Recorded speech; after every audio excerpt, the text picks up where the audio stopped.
বনরে স্বামী স্ত্রীর মহব্বতটা এত মহব্বতের জিনিস।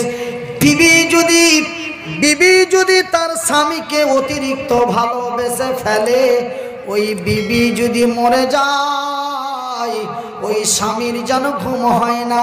হায়রে আমার জান্নাতুন আমাকে কত ভালোবাসতো, আমার সায়েমা আমাকে কত ভালোবাসতো, আমার কায়েমা আমাকে কত ভালোবাসতো। পরের বিবিটা যখন জ্বালাতন করে, তখন আগের বিবির কথা তার অটোমেটিক স্মরণ হইয়া যায়। ভাই মা আমার বোনেরা, যারা স্বামীকে কষ্ট দাও, যারা স্বামীকে খোঁটা দিয়ে কথা বলো, দেখো গো আমার নবীর বিবি সাহেবা, নাম তার হযরতে আয়েশা, অতি অল্প বয়সে নবীকে স্বামী বলে গ্রহণ করেছিলেন। ভাইজান, আমার বিবি যেন আমাকে গোসল করিয়ে দেয়, বলে তোর হাত নাই পা নাই তার জন্য তোকে গোসল করাই রে মরা। না, আমি একা গোসল করতে পারি, আমার চলাফেরার যতগুলি কাজ আমি সমস্ত করতে পারি। আমি মোবাইল খারাপ হয়ে গেলে ঠিক করে দিতে পারি, লাইন যদি ডিস্টার্ব হয় আমি তারও কাজ করে দিতে পারি, মাইক যদি চলতে চলতে বন্ধ হয়ে যায় সেটাও আমি ঠিক করে দিতে পারবো। ভাইজান বন্ধুরে, তবে আমার নিজস্ব কাজ, এমন কি আমার বিবিকে আমি কাপড়ও পরিয়ে দিতে পারবো। তবে ভাইজান, স্বামীর আল্লাহর রাসূল দয়ার নবী বিশ্বের নবীর একটি হাদিসে পাওয়া যায়, আল্লাহর নবী দয়ার নবী বিশ্বের নবীর হাদিসে পাওয়া যায়, আল্লাহ মানুষের কাছে সিজদা করা হারাম, মানুষের কাছে সিজদা করা হারাম। যদি সিজদা করার পারমিশন হতো, আগে পিছে কথা আছে, আমি ডাইরেক্টটা একটু বলছি, মানুষের কাছে সিজদা করা হারাম। যদি মানুষের কাছে সিজদা করার পারমিশন দেওয়া হতো রে, তবে পৃথিবীর নারীদের বলা হতো, হে পৃথিবীর নারীরা, সকাল সন্ধ্যা একটা করে সিজদা তোমার স্বামীর পায়ে দিও। কিন্তু দেওয়া হয় নাই। যদি হতো, দেওয়া হয় নাই, যদি হতো। তবে মা রে, বোন রে, তুমি যদি স্বামীকে ভালোবাসো, অটোমেটিক স্বামী তোমাকে মহব্বত দেবে। যদি স্বামী কোনো ভুল করে দেয়, তাকে ঝিনঝিটা মেরে উল্টো পাল্টো কথা বলে বেকা হয়েও না। কেন, তুমি যদি বেকা হও আমিও তাহা বেকা হয়ে যাব। ভাইজান বন্ধুরে, আমার মায়েরা, স্বামীকে ভালোবাসতে শিখুন। আল্লাহর রাসূলের ছোট বিবি সাহেবা হযরতে আয়েশা আমার নবীকে কত ভালোবাসতেন রে, আমার নবীকে কত মহব্বত করতেন গো। ভাইজান, আমার নবীর কথা বলতে যে আমার কথাটা জানা এসে গেল। ভাইজান, যেই দিন থেকে বিবি আমার ঘরে এসেছে, আমাকে একা কোনোদিন গোসল করতে দেয় নাই। এমনকি বন্ধুরে, এমনকি আব্বা জান, আমি মনিরুদ্দিন আপনাদের বলি, বর্তমান মেয়েগুলি বড় বড় হয়ে গেছে, তবুও জানো মেয়েদেরকে দেয় না, বলে তোর বাপকে আমি গোসল করিয়ে দেব।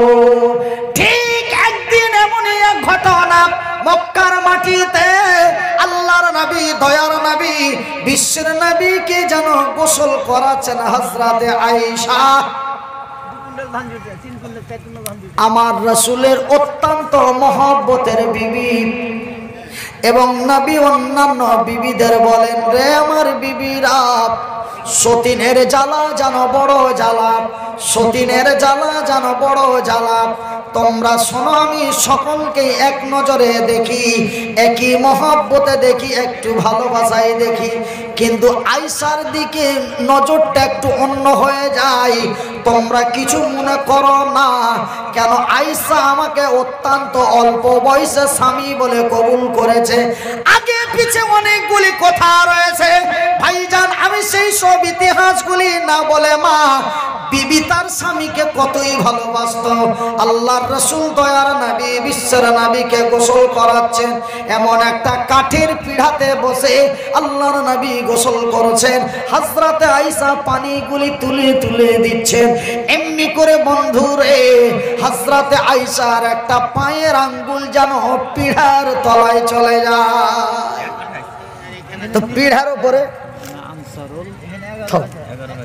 পিঢ়ার উপরে পিঢ়ার তলে যদি কোনো একটা লোক পড়ে যায় তো লোকটা তো ফাইটা ছুটাও যেতে পারে, কেন তখনকার লোক তো অনেক লম্বা চওড়া উঁচা ছিল। এখন ওর 3 ভাগের 1 ভাগ মানুষ। আজ থেকে 1400 বছর আগে মানুষ যতটা স্টিল বডি উঁচা দেখবে, আগের মানুষগুলা যার বয়স 60-70 লোক লাগে দেখো এরকমই এখন একটা হয়েছে, সব কানা পোকা লাগা পূজা লাগা এ ছুটি হয়ে মুজবার হয়ে গেল। কি আরো ছোট হবে, আরো ছোট হবে। 2050-এ দেখবে যে আমার মতন কাছাকাছি চলে আসবে, তার মানে কিয়ামত অতি নিকটবর্তী। তবে হযরতে আয়েশার একটি পায়ের আঙ্গুল ওই পিঢ়ার তলায় পড়ে যায়, কিন্তু হযরতে আয়েশা নবীকে কত ভালোবাসেন গো। আজকে যদি আমার বিবির এমন হয়ে যায়, আমাকে ধাক্কা দিয়ে বলবে ও মরে গেল জি, কি হলো রে, কি হলো রে, লোক চলে গেল জি, ও বুকের বাপ। কি এরকম করবে না? কিন্তু হযরতে আয়েশা একটু এর কোনো আওয়াজ করেনি, চুপচাপ গোসল করাই দিয়েছে। কিন্তু পায়ের আঙ্গুল ফেটে রক্ত বেরিয়ে গেল, যেন পানিগুলি লাল হয়ে যায়। আল্লাহর নবী দয়ার নবী বিশ্বের নবী বলেন, আয়েশা রে তোমার কি কাপড় ঠিক নাই নাকি? পানিগুলি কেন লাল দেখা যায়? তোমার কি কোনো অসুবিধা আছে নাকি রে আয়েশা? পানিগুলি কেন লাল দেখা যায়? তোমার কি কাপড় ঠিক নাই? তুমি কি নিজে পবিত্র নাও? বলে ইয়া রাসূলুল্লাহ, ও আমার স্বামী জান, ও আমার নবী বিশ্বের নবী, ও হুজুর আমি পবিত্র আছি, আমার কাপড় ঠিক আছে, তবে আয়েশা রে পানিগুলি কেন লাল দেখা যায়? হযরতে আয়েশা বলেন, নবী গো আমার স্বামী নবী মুহাম্মদকে যখন আমি গোসল দিতে দিতে হট করে একটা আঙ্গুল যেন আমার পিঠার নিচে চলে যায়, আঙ্গুলটা ফেটে যেন রক্ত বেরিয়ে যায়। কিরে আয়েশা, এতটুকুন শব্দ তোমার কাছ থেকে পেলাম না, এত কিঞ্চিত পরিমাণ জানতে পারলাম না। আমি হযরতে আয়েশা বলেন, ওগো নবী, ওগো আমার স্বামী জান, আমি যদি আওয়াজ করে উঠি, ব্যথায় যন্ত্রণায় যদি আওয়াজ করে উঠি, আমার দয়ার হাবিব, আমার দয়ার নবী, আমার স্বামী জান না জানি কত কষ্ট পাবে রে। আর আয়েশার দ্বারাই রাসূল কষ্ট পাবে, এটা আমি আয়েশা চাই না। নবী গো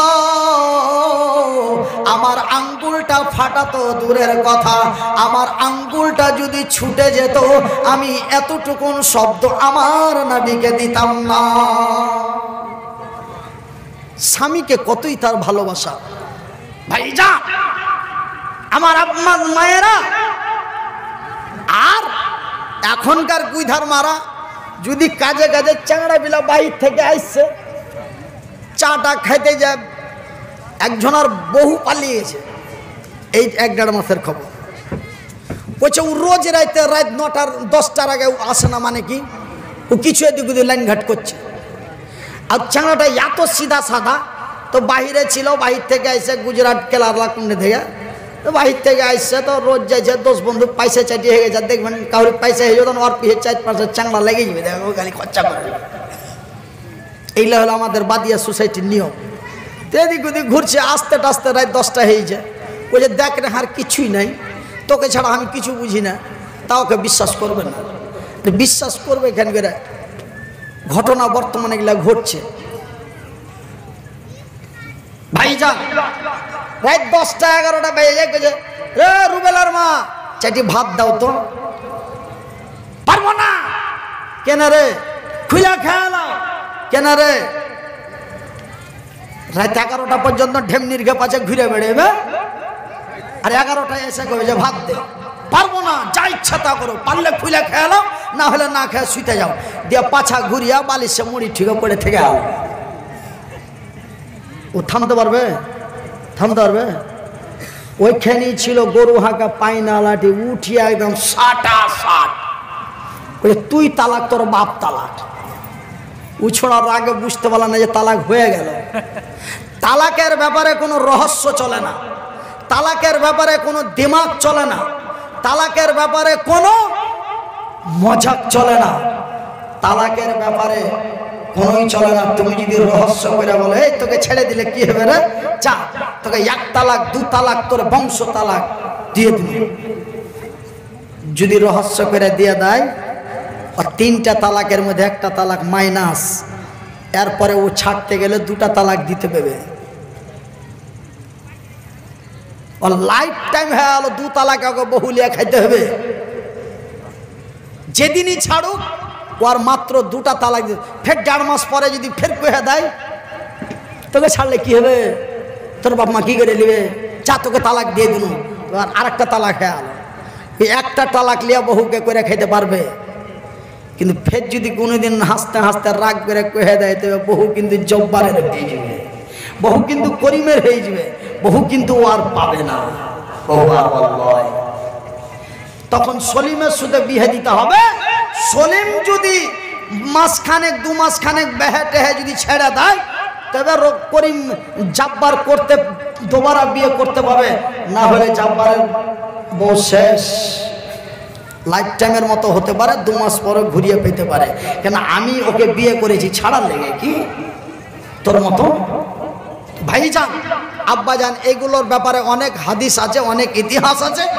তবে আমি আপনাদের বলবো, আমার মায়েরা, আমার বোনেরা, স্বামীকে যদি তুমি ভালোবাসো, তুমি স্বামী তোমাকে লাস্ট পর্যন্ত ওই ছোঁড়াটা, ওই লাস্ট পর্যন্ত ওই ছোঁড়াটা বলছে আমি জিন্দেগিতে কোনো মেয়ে ছেলের সাথে কথা বললাম না, আর তুই আমাকে এইভাবে মানুষ নিয়ে বেজ্জত করে তোর বাপ মাকে ডেকে আমাকে এই শাস্তি দিলি। যখন আমি তোর কাছে দোষী হয়ে গেছি, আমি দোষী নই, কিন্তু তোর কাছে যখন দোষী হয়ে গেছি, লাস্ট পর্যন্ত মেয়েটা তালাক নিতে বাধ্য হলো, মেয়েটাকে তালাক দিতে বাধ্য হলো। বলছে যে কি আজ তুই চলে গেলি তো, কাইলি যদি তোর থেকে সুন্দর না লিয়ে আসি তো আমি 7 তারের বেটা। ভাইজান আব্বা জানেরা, মায়েরা, ভুল বুঝে এই ধরনের কাজ করবেন না, ভুল বুঝে এই ধরনের কাজ করবেন না। যদি তোমার স্বামী রাত্রি 11টায় 10টায় প্রতিদিন আসে, তুমি আস্তে আস্তে সিবিআই করো, আস্তে আস্তে তার ব্যাকগ্রাউন্ডটা ম্যানেজ করো, তারপরে তাকে মহব্বত দিয়ে বলো, হ্যাঁ গো রহিম। নাম বললে অসুবিধা নাই, স্বামীর নাম বলতে পারা যায়। হ্যাঁ গো রহিম, বা হ্যাঁ গো জুবেরের বাপ, আমি কি দেখতে খারাপ জি, তুমি আরেকজনের সাথে ঘোরাঘুরি করছো? হাজি হাত থেকে কি আর কিছু বেশি আছে জি? হাজি তুমি আগে কত ভালোবেসেছিলে জি, আমি তোমাকে কত ভালোবেসেছিল জি, একটা মিষ্টি আমি একলাই খাইনি জি, তোমাকে ভেঙে হাতখানি খাওয়ালছিল জি। এরকম করে যদি ওকে মহব্বত করে বুকে জড়িয়ে 5টা কথা কহ, তোমার স্বামী যদি দ্বিতীয়বার ওই মেয়েটার সাথে কথা বলে, তবে আমি মনিরুদ্দিন বক্তব্য দেওয়া ছেড়ে দেব। সাইফুদ্দিন অসুস্থ আছে, তার জন্য 500 টাকা। কিন্তু একটু যদি কোনো শুনঘুনি পেয়ে মোবাইলে কথা কইছো তো একটু বেটি ছেলে লাগছে, এই তুমি কার সাথে কথা কইছো, ঝামেলা লে আলো। মায়েরা, বোনেরা, আব্বা জানেরা, আমি আপনাদের বলি, স্বামী অত্যন্ত মূল্যবান জিনিস এবং স্বামীর আমার পর্দা নাসিন মায়েরা, আমি আপনাদের কাছে শেষের বেলায় বিদায়কালে আর কিছু চাই না। যেটা শোনাতে চেয়েছি এবার ওটা বলে দিই। ওরা বিজয় হলো, এরা কেন লাঞ্ছিত হলো? ওরা বিজয় হলো, এরা কেন অপমানিত হলো? ওরা কেন বিজয় হলো, এরা কেন পদদলিত হলো? তার কারণটা কি বন্ধুরে? তারা মক্কা মদিনার মাটিতে যারা আমার আপনার মতো বড় তরুণ ছিল, ওরা ছিল বড় প্রেমিক। কান খুলে শুনলেন, ওটা বলে দিছি ভাইজান রে, আমার আব্বা জানেরা রে, আমার পর্দা নাসিন মায়েরা, মক্কা মদিনা তায়েফের মাটিতে যেই তরুণ যুবকগুলি শহীদ হয়ে বিশ্ববাসীর কাছে ইতিহাস করে গেছে, ওরা ছিল বড় লোভী। ওরা কি ছিল? কি ছিল? ওরা ছিল বড় লোভী। শুধু লোভী ছিল না রে, ওরা ছিল বড় প্রেমী।